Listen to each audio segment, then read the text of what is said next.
আসসালামু আলাইকুম। Electric daily work YouTube চ্যানেলের পক্ষ থেকে আপনাদের সবাইকে স্বাগতম। আজকে আপনাদেরকে আমি যে ভিডিওটা দেখাবো সেটা হচ্ছে 3 পিন প্লাগ কিভাবে ওয়ারিং করতে হয়। আমাদের বাসাবাড়িতে অনেক সময় আমরা বিভিন্ন কাজে 3 পিন প্লাগ ব্যবহার করে থাকি। তো 3 পিন প্লাগে কানেকশন দিতে গেলে সাধারণত ইলেকট্রিশিয়ান ডাকা লাগে। তো একটা 3 পিন প্লাগ কানেকশন দিতে ইলেকট্রিশিয়ান যাতে না লাগে সেজন্য আমরা 3 পিন প্লাগ কানেকশন দেব। আপনারা ভিডিওটি ভালো করে দেখুন আমরা কিভাবে 3 পিন প্লাগ কানেকশন করি। 3 পিন প্লাগ কিভাবে লাগায় সেটা কানেকশন করব। আপনারা লক্ষ্য করে দেখুন। একটা 3 পিন প্লাগ লাগাতে হলে আপনার একটা টেস্টার লাগবে, একটা কাটিং প্লাস লাগবে। তো আমরা এখন এটা খুলে কিভাবে আমরা কাজ করব সেটা আপনাদেরকে দেখাচ্ছি। আপনারা লক্ষ্য করে দেখুন। 3 পিন প্লাগ এখানে 3টা বার আছে। একটা এই বার হচ্ছে এল অর্থাৎ লাইন অথবা ফেজ, এই বার হচ্ছে নিউট্রাল, আর এই বড় বারটা হচ্ছে আর্থিং।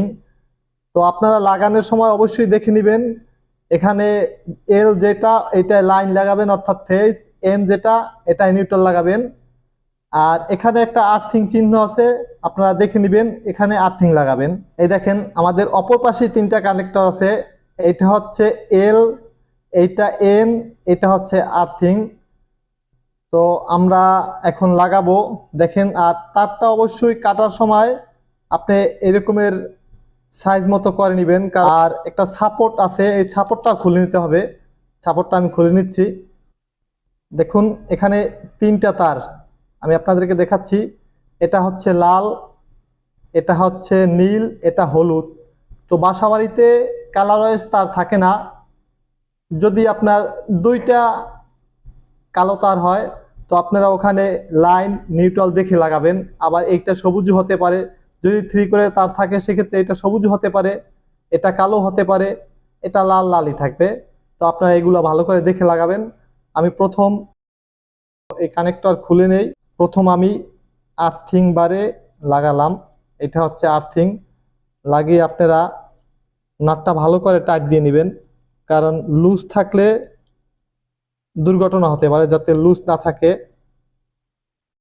এরপরে আমি এইটা হচ্ছে নিউট্রাল আর এইটা হচ্ছে ফেজ।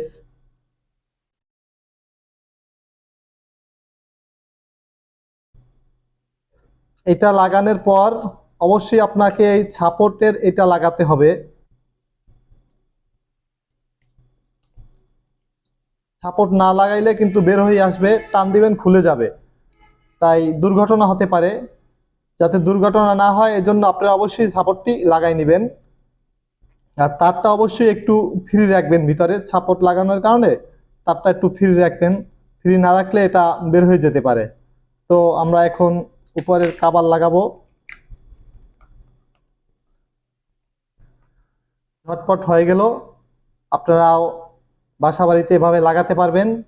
তবে লাগানোর সময় অবশ্যই ভালো করে দেখে নেবেন, বুঝে নেবেন। তো আপনাদের এই ভিডিওটি ভালো লেগে থাকলে অবশ্যই একটা লাইক দিবেন। আর যারা ফেসবুক থেকে দেখছেন তারা অবশ্যই ভিডিওটি শেয়ার করে দিবেন। আর আমাদের চ্যানেলটি করে একটা সাবস্ক্রাইব করবেন, পাশে থাকা বেল আইকনটি বাজিয়ে দিবেন। তো সবাই ভালো থাকুন, সুস্থ থাকুন, আমাদের চ্যানেলের সাথে থাকুন।